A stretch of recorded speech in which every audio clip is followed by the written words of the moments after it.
السلام علیکم ورحمۃ اللہ وبرکاتہ۔ دوستوں، ناحق قتل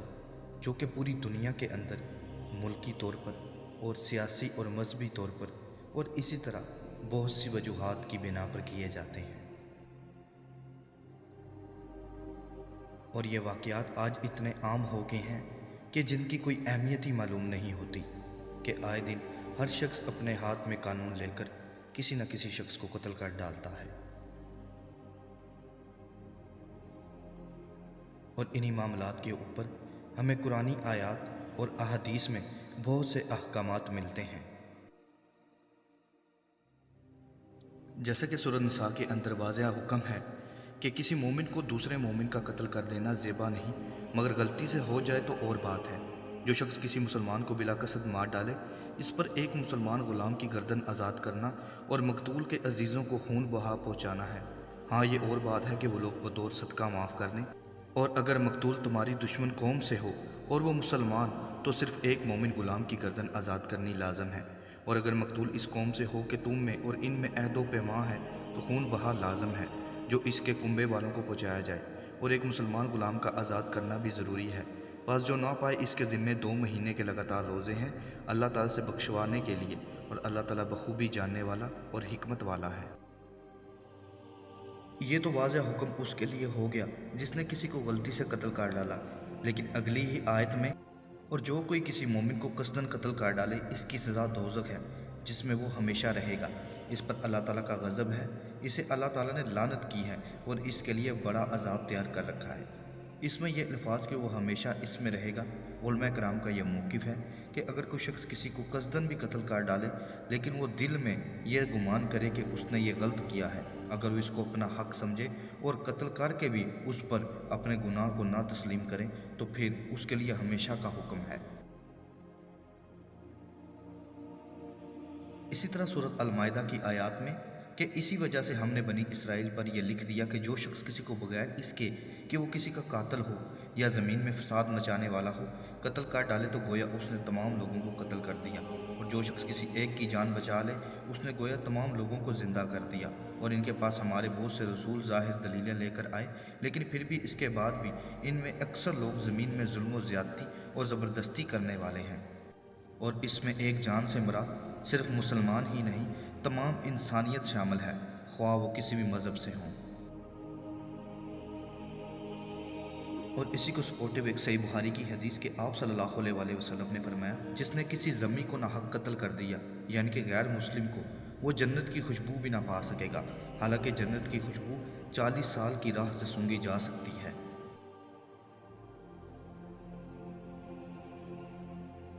اسی طرح سورۃ البقرہ کی آیات میں اللہ تعالیٰ نے فرمایا، عقل مندو، قصاص میں تمہارے لیے زندگی ہے، اس باعث کہ تم قتل ناحق سے رکو، یعنی کہ اس کو قتل کے بدلے قتل کیا جائے تاکہ لوگ اس سے عبرت حاصل کریں۔ جیسا کہ سعودیہ اور ایران کے اندر زیادہ تر جمعے کی نماز کے بعد خاص مخصوص جگہ پر لوگوں کو سرعام یا تو پھانسی یا ان کا سر قلم کر دیا جاتا ہے، اور اگر زنا کے طور پر سنگسار یا ان کو کوڑے لگائے جاتے ہیں، جس کو دیکھنے سے کافی سارے لوگ عبرت حاصل کرتے ہیں، اور وہاں گناہ کی شرح بھی کم ہے۔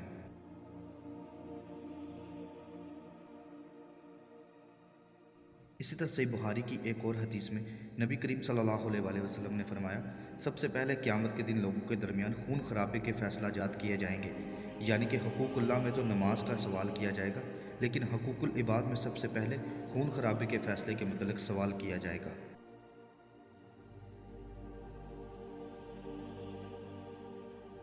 اور ابو داؤد کی حدیث میں آپ صلی اللہ علیہ وآلہ وسلم نے فرمایا، ہر گناہ امید ہے کہ اللہ اسے معاف فرما دے گا، مگر وہ جو شرک کی حالت میں مر گیا یا جس نے جان بوجھ کر کسی مومن کو قتل کیا ہو۔ تو ہانی بن کلثوم نے کہا، میں نے ممحود بن ربیع سے سنا، وہ حضرت عبادہ بن صامت رضی اللہ عنہ سے روایت کرتے ہیں کہ انہوں نے رسول صلی اللہ علیہ وآلہ وسلم کو فرماتے ہوئے سنا، آپ نے فرمایا، جس نے کسی مومن کو قتل کیا اور بلا وجہ ظلم سے قتل کیا، تو اللہ تعالیٰ اس کا کوئی عمل قبول نہیں کرے گا، نفل نہ فرض۔ اور خالد نے ہمیں کہا، پھر ابن ابو زکریا نے مجھے بواسطہ ام درداء ابو درداء رضی اللہ عنہ سے بیان کیا کہ رسول صلی اللہ علیہ وآلہ وسلم نے فرمایا، مومن ہمیشہ بڑا ہلکا پھلکا اور اچھے اعمال کی توفیق میں رہتا ہے جب تک کہ کسی حرام خون کا مرتکب نہ ہو،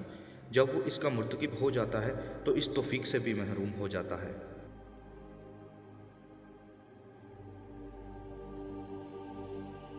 اور جامعہ ترمذی کی حدیث میں نبی اکرم صلی اللہ علیہ وآلہ وسلم نے فرمایا، دنیا کی بربادی اللہ کے نزدیک ایک مسلمان کے قتل ہونے سے کہیں زیادہ کمتر و آسان ہے۔ اس حدیث سے آپ اندازہ کر سکتے ہیں کہ اللہ تعالیٰ ایک انسانی جان کو اس دنیا سے کتنی زیادہ اہمیت دیتا ہے، مگر افسوس آج ملکی اور سیاسی اور مذہبی اور نہ جانے اور کتنی وجہوں پر ناحق قتل کیے جا رہے ہیں، جس سے میڈیا بھرا پڑا ہے۔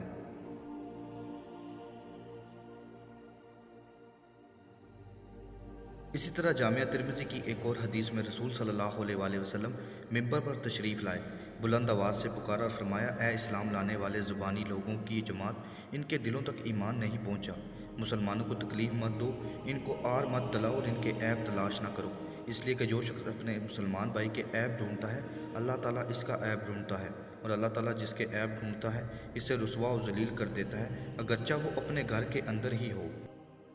اور راوی نافع کہتے ہیں، ایک دن ابن عمر رضی اللہ عنہما نے کعبے کی طرف دیکھ کر کہا، کعبہ تم کتنی عظمت والے ہو اور تمہاری حرمت کتنی عظیم ہے، لیکن اللہ کی نظر میں مومن کامل کی حرمت تجھ سے زیادہ عظیم ہے۔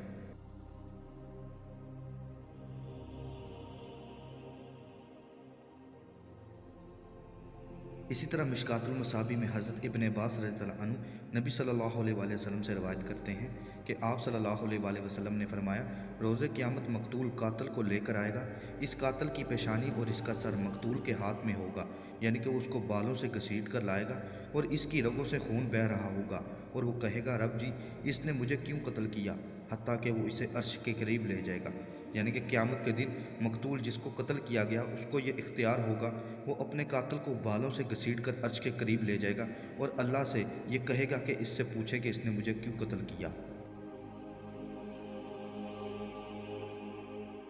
اسی طرح سے بخاری کی حدیث میں نبی کریم صلی اللہ علیہ وآلہ وسلم نے 10ویں تاریخ کو مینا میں خطبہ سنایا۔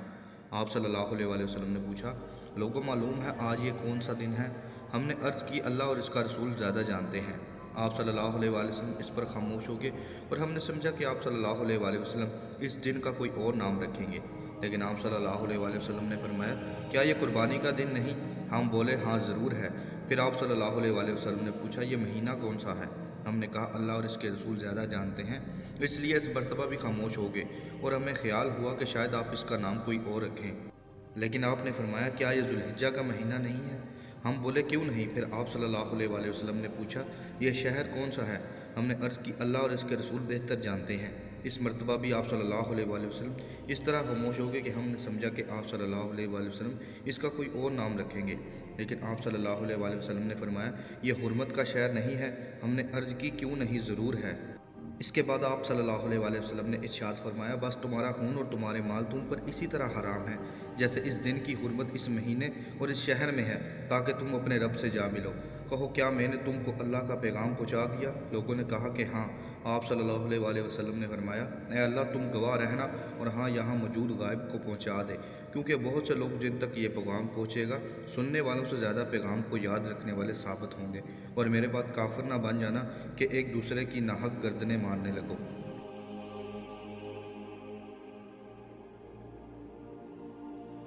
اور صحیح بخاری کی ایک اور حدیث میں نبی کریم صلی اللہ علیہ وآلہ وسلم نے خالد بن ولید رضی اللہ عنہ کو بنو جزیم کی طرف بھیجا۔ خالد بن ولید رضی اللہ عنہ نے انہیں اسلام کی دعوت دی، لیکن انہیں اسلمنا، ہم اسلام لائے کہنا نہیں آتا تھا، اس کی بجائے وہ سبانا ہم بے دین ہو گئے، یعنی اپنے آبائی دین سے ہٹ گئے کہنے لگے۔ خالد رضی اللہ عنہ نے انہیں قتل کرنا اور قید کرنا شروع کر دیا،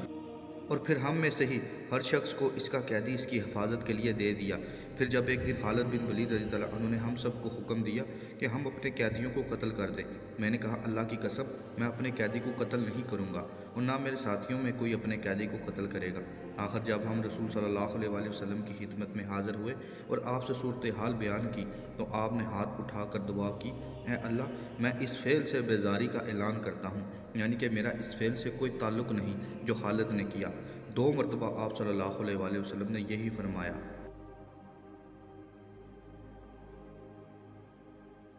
اسی طرح ایک اور حدیث میں مشرکوں کا ایک آدمی تھا، وہ جب مسلمانوں کے کسی آدمی پر حملہ کرنا چاہتا تو اس پر حملہ کرتا اور اسے قتل کر دیتا، اور مسلمانوں کا ایک آدمی تھا جو اس مشرک کی بے دہانی کا متلاشی تھا۔ جندب بن عبداللہ نے کہا، ہم ایک دوسرے سے کہتے تھے کہ وہ اسامہ بن زید رضی اللہ عنہما ہیں۔ جب ان کی تلوار مارنے کی باری آئی ایک جنگ میں تو اس نے لا الہ الا اللہ کہہ دیا، لیکن آپ نے اسے پھر بھی قتل کر دیا۔ فتح کی خوشخبری دینے والا نبی کریم صلی اللہ علیہ وآلہ وسلم کے پاس پہنچا تو آپ نے اس سے حالات کے متعلق پوچھا۔ اس نے آپ کو حالات بتائے، حتیٰ کہ اس آدمی حضرت اسامہ رضی اللہ عنہما کی خبر بھی دے دی کہ انہوں نے کیا کیا کیا۔ آپ نے انہیں بلا کر پوچھا اور فرمایا، تم نے اسے قتل کیوں کیا؟ انہوں نے کہا، اے اللہ کے رسول، اس نے مسلمانوں کو بہت ایذا پہنچائی تھی اور فلاں فلاں کو قتل کیا تھا۔ انہوں نے کچھ لوگوں کے نام گنوائے، پھر کہا میں نے اس پر حملہ کیا، اس نے جب تلوار دیکھی تو لا الہ الا اللہ کہہ دیا۔ رسول صلی اللہ علیہ وآلہ وسلم نے فرمایا، کیا تم نے اسے قتل کر دیا؟ حضرت اسامہ رضی اللہ عنہما نے کہا، جی ہاں۔ فرمایا، قیامت کے دن جب کلمہ لا الہ الا اللہ تمہارے سامنے آئے گا تو اس کا کیا کرو گے؟ اسامہ رضی اللہ عنہما نے عرض کیا، اے اللہ کے رسول، میرے لیے بخشش طلب کیجیے۔ آپ نے فرمایا کہ قیامت کے دن جب تمہارا سامنا کلمہ لا الہ الا اللہ آئے گا تو اس کا کیا کرو گے؟ جمعت بن عبداللہ رضی اللہ عنہ نے کہا، رسول صلی اللہ علیہ وآلہ وسلم ان سے مزید کوئی بات نہیں کر رہے تھے، یہی کہہ رہے تھے، قیامت کے دن لا الہ الا اللہ تمہارے سامنے آئے گا تو اس کا کیا کرو گے؟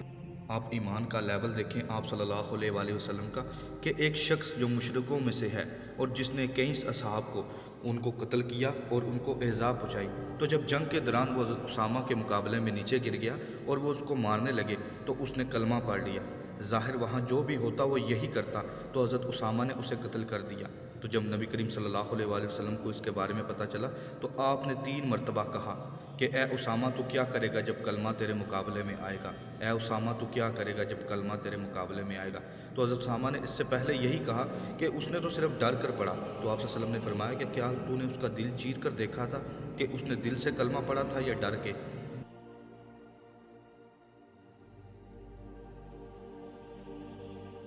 اللہ تعالیٰ سے دعا ہے کہ وہ ہمیں اپنے دین کو سمجھنے، اس پر عمل کرنے اور دوسروں تک پہنچانے اور ہر کبیرہ اور صغیرہ گناہ سے بچنے کی توفیق عطا کرے۔